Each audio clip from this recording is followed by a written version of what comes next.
Imagine being the most lethal striker in world football, terrorizing defenses, scoring goals for fun, and then suddenly forgetting how to do the one thing you were born to do. It sounds impossible, but this isn't just a hypothetical scenario. This is the extraordinary true story of Fernando Torres, the £50 million striker who went from being unstoppable to unwatchable in what became one of football's most fascinating psychological mysteries. Wonderful Liverpool goal! How does a striker who once made scoring look as easy as breathing suddenly lose his magic touch? Before we dive into how one of football's most clinical finishers lost his scoring touch, we need to understand just how good Fernando Torres was. At age 5, he started his journey as a goalkeeper in Madrid's youth leagues, but it didn't take long for coaches to realize his true calling was putting the ball in the net, not keeping it out. By age 11, he had joined Atletico Madrid's youth academy, where his exceptional talent quickly became apparent. What made Torres special wasn't just his natural ability to score goals, it was the way he did it. He combined blistering pace with technical excellence and an almost supernatural ability to read the game. At just 17, he became the youngest player to debut for Atletico Madrid's first team, and within a few years, he was wearing the captain's armband. But despite his talents, Atletico wasn't competing for titles, and Torres knew he needed a bigger stage. It was his move to Liverpool in 2007 that transformed Torres from a Spanish wonder kid into Europe's most feared striker. At Anfield, he became the fastest player in Liverpool's history to score 50 league goals, managing this feat in just 72 games. To put that into perspective, it took Liverpool legends like Robbie Fowler and Michael Owen significantly longer to reach the same milestone. Although Mo Salah broke this record in recent years, but Torres transformed into arguably the world's best number 9, scoring 33 goals in his debut season in all competitions. His chemistry with Steven Gerrard was next level. The 2007-8 season saw Torres at his absolute peak. In his debut Premier League campaign, he scored 24 goals in 33 games, breaking Ruud van Nistelrooy's record for most goals scored by a foreign player in their first season. His movement was devastating, his finishing clinical, and his confidence seemingly unshakable. Opposition defenders would later admit they would lose sleep the night before facing him. During this period, Torres wasn't just scoring goals, he was scoring impossible goals. There was the movement against Blackburn in April 2009 where he controlled the ball with his chest, swiveled and volleyed it into the top corner, all in one fluid motion. All the time against Inter Milan in the 2008 Champions League, where he controlled the ball on the edge of the box before unleashing an inch-perfect shot into the bottom corner. By January 2011, Torres had established himself as arguably the world's best striker. He had won the European Championship and World Cup with Spain, scored crucial goals in both tournaments, and had Premier League defenders waking up in cold sweats. His market value was at its peak, and Chelsea's Russian billionaire owner Roman Abramovich had seen enough. What happened next would become one of football's most fascinating case studies in how confidence and psychology can make or break even the most talented athletes. Chelsea broke the British transfer record, paying Liverpool £50 million for Torres' services. The move came with enormous expectations, but nobody could have predicted what was about to unfold. The pressure of being the most expensive player in British football history was immense. Every touch, every miss, every decision was scrutinised under the microscope of the media and fans. The weight of expectations seemed to grow heavier with each passing game. Something had changed in Torres' game. The lightning pace was still there, the technical ability hadn't disappeared overnight, but something far more fundamental was missing: his killer instinct in front of goal. Torres' £50 million move to Chelsea in 2011 was supposed to be the next chapter in an already legendary career. Instead, it became the beginning of one of football's most dramatic declines, leaving fans, experts, and even Torres himself searching for answers. The warning signs were subtle at first, hidden beneath the excitement of his record-breaking transfer to Chelsea. In his last 18 months at Liverpool, there were moments where Torres seemed slightly off his usual devastating best. The explosive acceleration that had terrorized defenders was occasionally missing, and his trademark confidence in front of goal showed brief moments of hesitation. But these were dismissed as temporary dips in form, normal fluctuations in any striker's career. But behind the scenes, injuries were beginning to take a toll on his body. Torres continued to perform at an elite level for Liverpool, but the physical demands of the Premier League were starting to wear him down. Knee and hamstring issues began to plague him, forcing him to miss crucial games. Maybe this was why Liverpool cashed in when they did. In his first game for Chelsea, Torres faced his former club Liverpool. The narrative was perfect: the prodigal son returning to face his old team. ready to prove that his best years were still ahead of him. The stage was set for a fairy tale beginning, but instead he looked like a shadow of his former self. Instead, Torres struggled through a frustrating 66 minutes before being substituted, failing to register a single shot on target. It was just one game, but something felt different. The usual swagger was missing, replaced by an uncertainty that seemed foreign to a player who had always played with such natural instinct. The matches that followed showed an increasingly concerning pattern.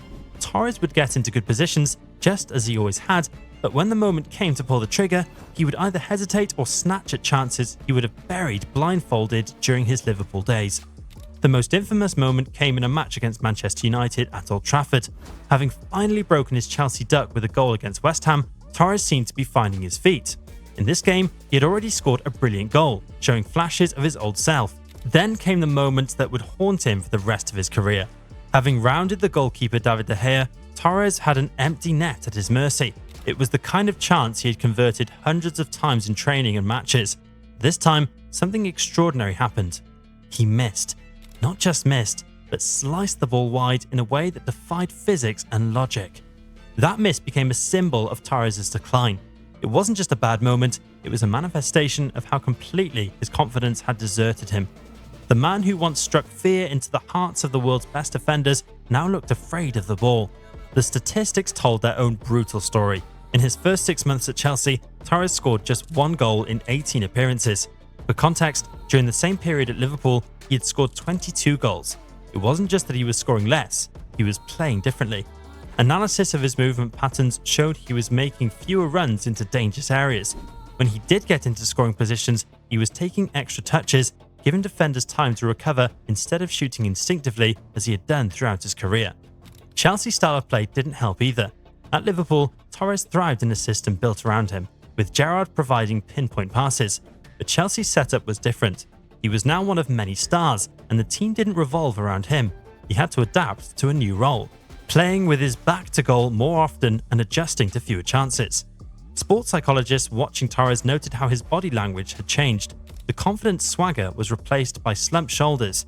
His celebrations, when he did score, showed relief rather than joy. It was as if he was carrying the weight of that 50 million price tag on his shoulders with every step. The pressure mounted with each goalless game.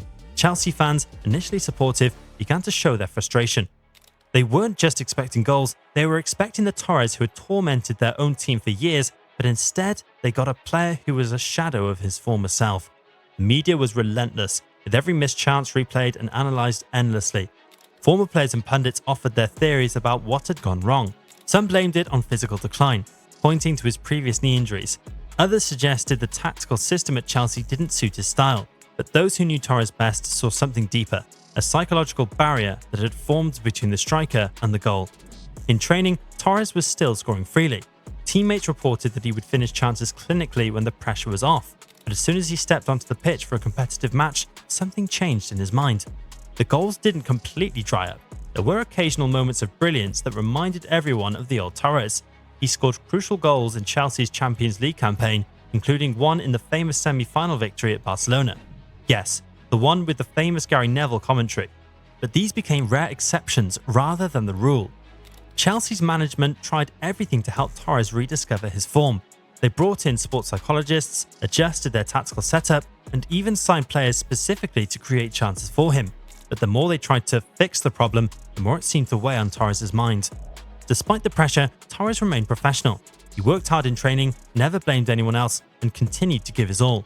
But even his best efforts couldn't bring back the player he once was. The media narrative shifted from shock to sympathy. Football fans watched with a mixture of fascination and sadness as one of the game's most natural goal scorers struggled with the basic tasks of putting the ball in the net.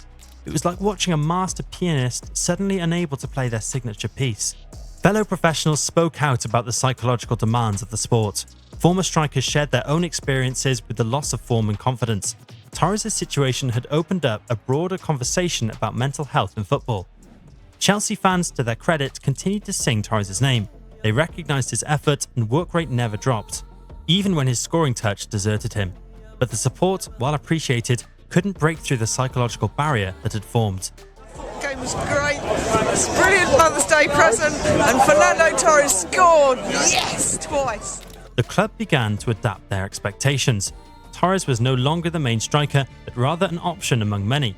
This reduced the immediate pressure, but also served as an admission that the record-breaking transfer hadn't worked out as planned. As Torres' struggles continued, Chelsea eventually had to make a decision.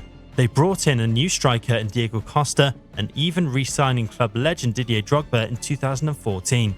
This signalled the end for Torres at Chelsea as he sought loan moves to both AC Milan and Atletico Madrid. Eventually, Torres returned to Atletico Madrid on a permanent basis, hoping to rediscover his form. For Atletico fans, his return was a dream come true, but while he showed glimpses of his old self, he was no longer the player who had terrorised defences in the Premier League. His finishing was inconsistent, his pace had diminished, and his confidence was still fragile. It was clear that the Torres who had left Atletico was gone forever. Torres' case became a cautionary tale in football circles about the risks of big money transfers and the importance of psychological factors in athletic performance. Clubs began to put more emphasis on psychological evaluation when signing players. Torres' transfer fee was a record at the time, but it didn't guarantee success. In fact, it highlighted the unpredictability of football. His story influenced how future transfers were handled. Clubs became more careful about managing expectations for big money signings. The football world started paying more attention to the mental aspects of the game. Sports psychology, once considered a luxury, became an essential part of many club support systems. Torres' experience had shown that technical ability alone wasn't enough at the highest level. But if you think this story is unique, wait until you see our next video about a prediction that's sending shockwaves through English football. Why Liverpool will be Premier League champions 2025. Click the video on screen to find out why.